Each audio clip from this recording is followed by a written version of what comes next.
Hello everyone, welcome to KGTL 1.1. For today's lesson, we'll learn about preliminaries for Korean phonetics and phonology. Here's the table of contents.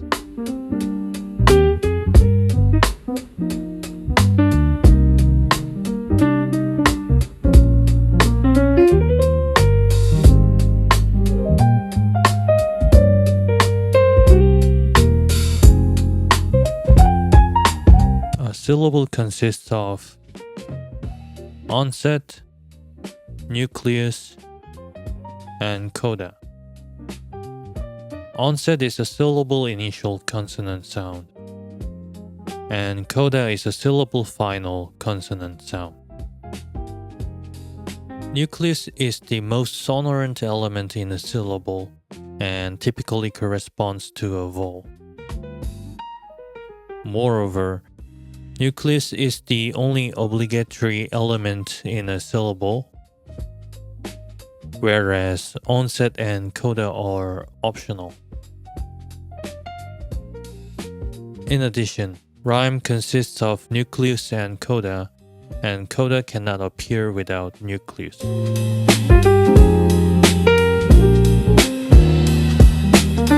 As you can see in this tree diagram, a syllable consists of nucleus, which has the constituent rhyme, and two optional elements represented in the round brackets, namely onset and coda. Let's look at the example dog. The word dog is a fully saturated monosyllable sound. What fully saturated here means is that onset and coda are not empty. In detail, the syllable dog consists of the followings: voiced velar plosive in the onset, open front unrounded vowel in the nucleus, and voiced velar plosive in the coda. As to these technical terms, we'll discuss briefly about the formal representation of speech sounds in the later section.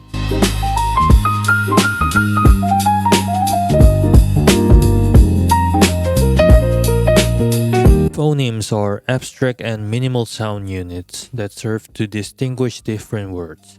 They are contrastive in nature. Also, phonemes are formally represented inside slashes. Then, what does it mean by that phonemes are inherently contrastive?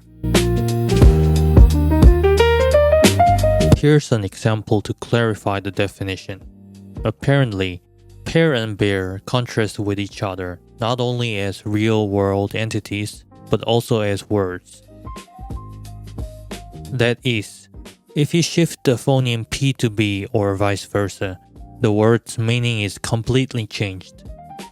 Therefore, P and B are distinct phonemes since they are minimal units that allow us to distinguish different words. As a side note, the words pear and bear contrast only in the onset. When two words differ only in one phoneme, such words form a pair called minimal pair.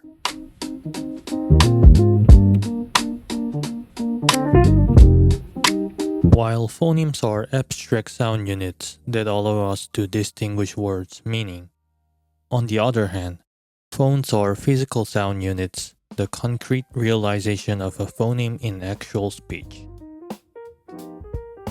Simply put, phoneme is a type and phone is its token. Just as phonemes are represented with slash brackets, phones are represented within squared brackets. Here's an example illustrating the difference between phoneme and phone. Pair, tap, and spin all share the same phoneme P. However, the phoneme is realized as discrete phones depending on the environment it appears, namely aspirated P as in pair, unreleased P as in tap, and plain P as in spin.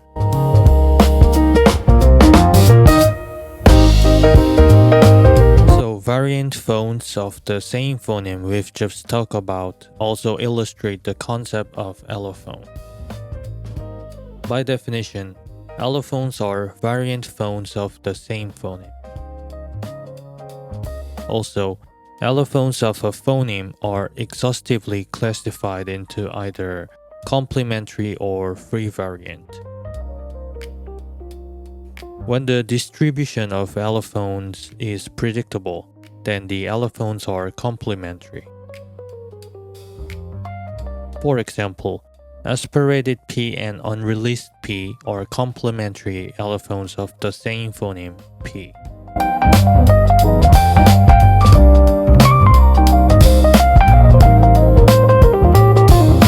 The phoneme P is realized as an aspirated sound when it occurs in the onset followed by a stressed vowel, such as in English words path, pin, appear, etc. Let me explain a few details about the phonological rule notation. The red part left to the slash describes what kind of change does the target segment undergo, and the blue part right to the slash describes the environmental condition that triggers such change. The underline indicates the place where the phonological change takes place. The hashtag symbol which precedes the underline indicates the word initial position, in this context the onset. So now back to the example. The same phoneme is realized as unreleased sound when it appears in the coda, as in tap, lip, cup, and so on. Note that in parallel to this first rule, the hashtag symbol following the underline indicates the word finer position, that is, the coda.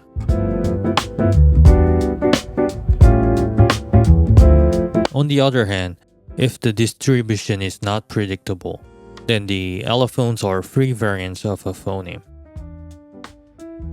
For instance, whether the phoneme P would be unreleased or released cannot be elicited by the given phonological environment. Thus, they are free variant allophones of the phoneme.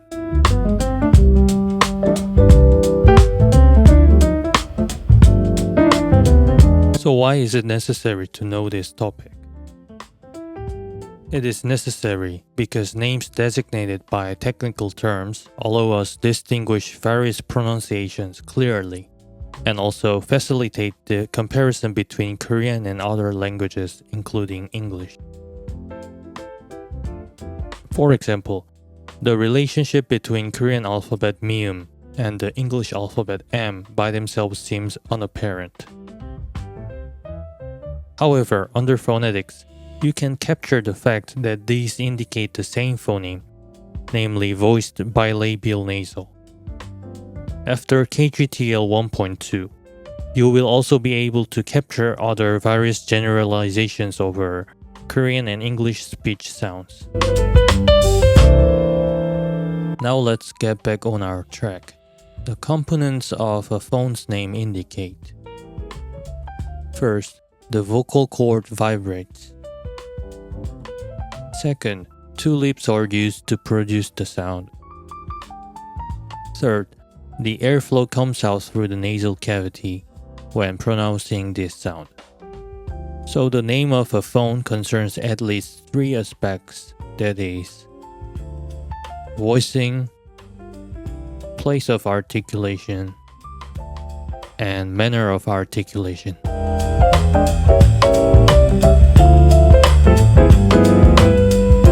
As to articulation, there are two main aspects: place and manner.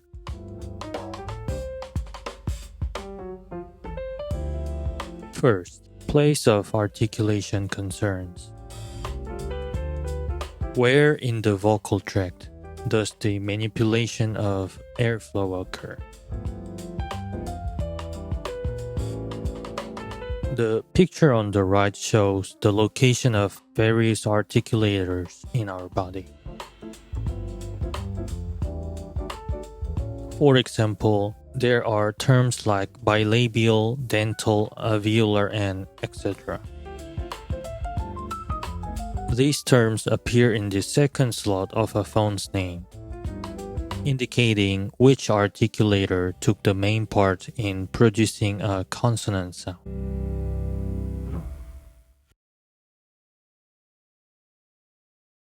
The other primary aspect of articulation is manner.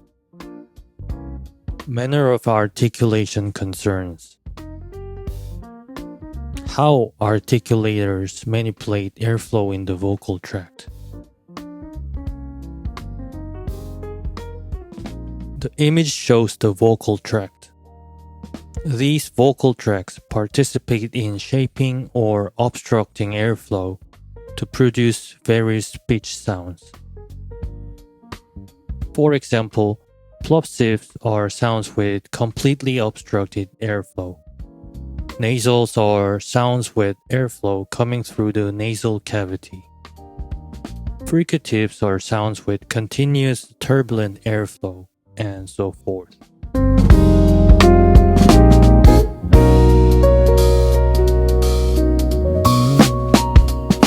Now, this is the IPA chart of consonants.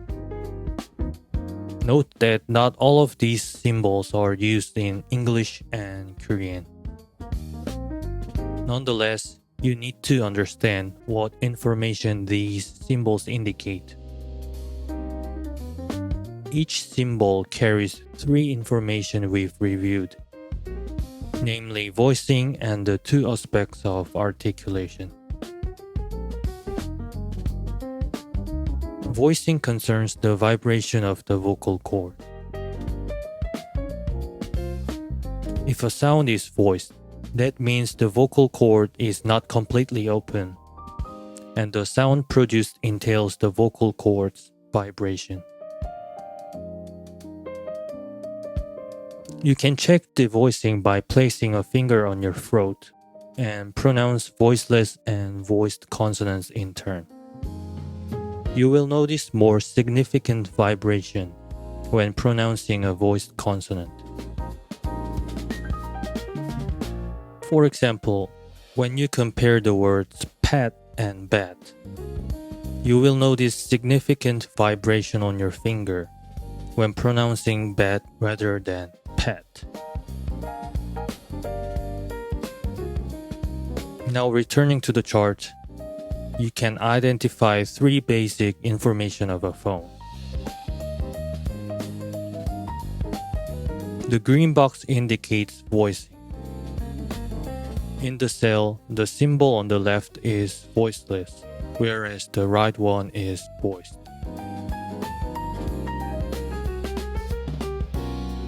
The red box indicates place of articulation. And the blue box indicates manner of articulation. So for example, the P symbol in the top left corner is read as voiceless bilabial plosive.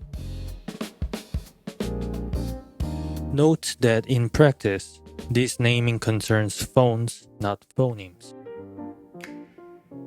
When indicating a phoneme, it is far more convenient to say, for example, phoneme P, rather than voiceless bilabial plosive, since it can be realized as many different allophones, depending on phonological environments or even languages.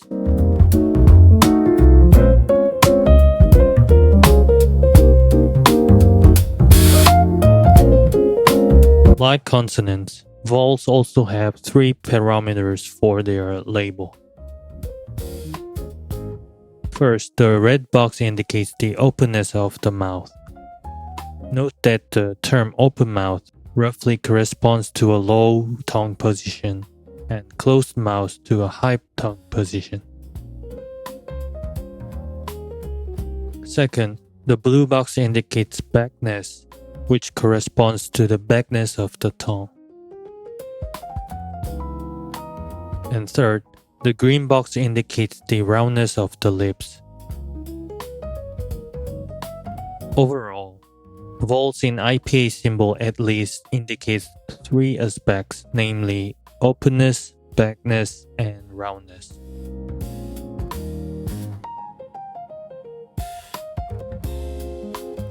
For instance, the A vowel sound in the word father is read as open back unrounded vowel.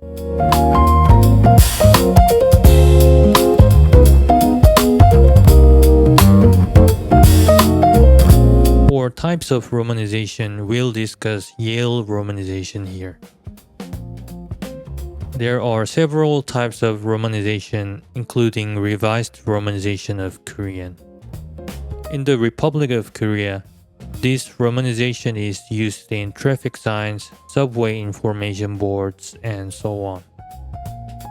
However, Yale romanization is the standard for Korean linguistics. Therefore, if you are planning to study Korean by yourself using Korean grammar textbooks, Yale romanization is essential. As to Yale romanization, each italic letter of the 17 consonants show a one-to-one mapping of the Korean alphabet to the English alphabet. Note that there is a set of derivational alphabets. You'll be able to find it out after KGTL 1.2.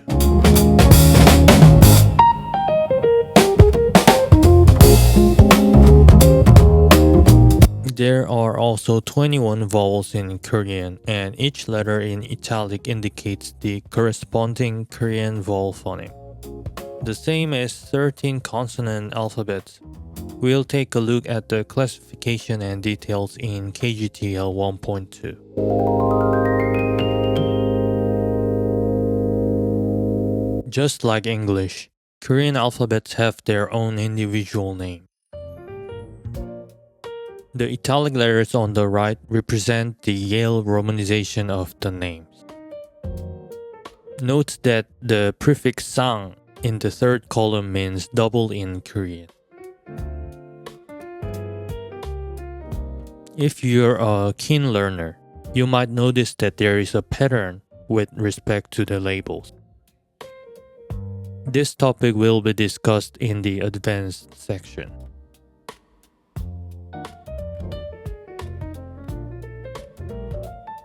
Unlike consonants, Korean vowels don't have proper names. That is, their pronunciation per se becomes their own names.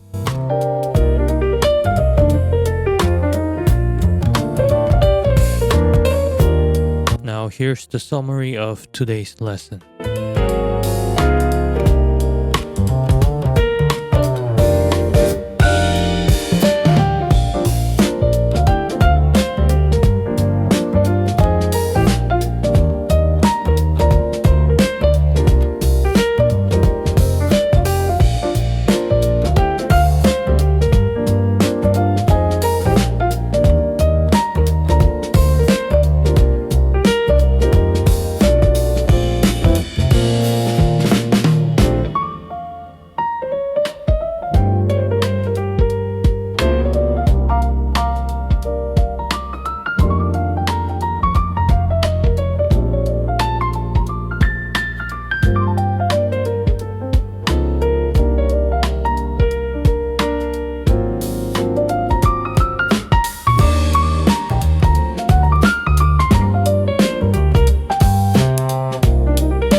Thanks for watching.